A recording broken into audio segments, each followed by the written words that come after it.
आर्बिट्रारीनेस। अब आर्बिट्रारीनेस ये कॉन्सेप्ट थोड़ा सा डिफिकल्ट है। जॉर्ज यूल कहते हैं कि there is no natural connection between a linguistic form and its meaning. सादा अल्फाज में इसका मतलब ये है कि जो अल्फाज हैं या अल्फाज जिस तरह लिखा जाता है उसके और उसकी मीनिंग, उस अल्फाज का जो मतलब है उसमें कोई कनेक्शन नहीं है हमारे पास।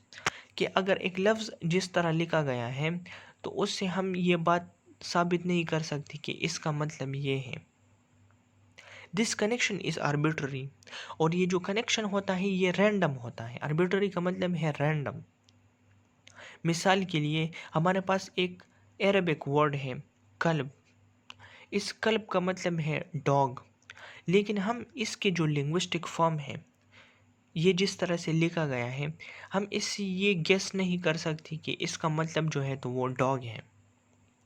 The linguistic form has no natural or iconic connection with a hairy four legged object.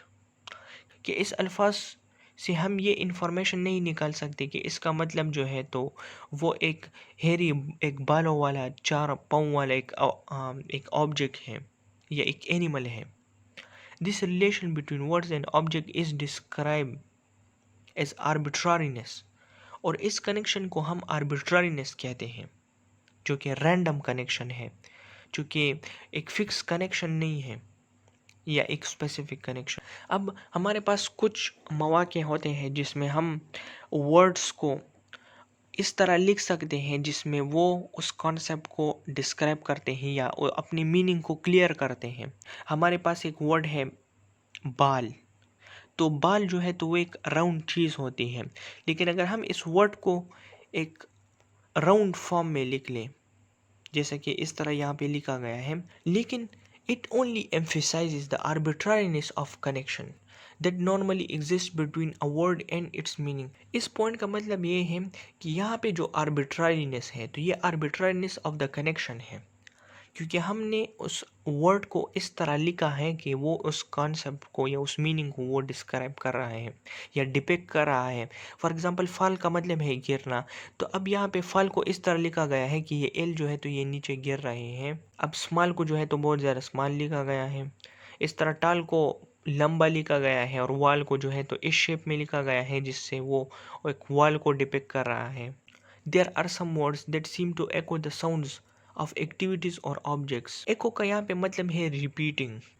ठीक है, अब हमारे पास कुछ ऐसे अल्फाज होते हैं जो कि किसी एक्टिविटी या किसी ऑब्जेक्ट के जो साउंड है उसको रिपीट करते हैं। मिसाल के लिए हमारे पास एक बर्ड है कूकू। अब उस बर्ड का जो साउंड है या वो बर्ड जो सॉन्ग प्रोड्यूस करती है तो वो कूकू है, और उस बर्ड का जो नाम है वो भी कूकू रखा गया है।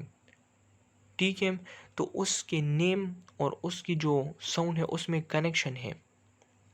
सिमिलरली क्रैश, तो अब जब कोई चीज़ तबाह हो जाती है या जो कोई चीज़ जो है तो वो किसी दूसरी चीज़ के साथ टकरा जाती है तो एक जो साउंड क्रिएट होता है वो एक क्रैश साउंड होता है, और उस वर्ड को भी हम क्रैश कहते हैं।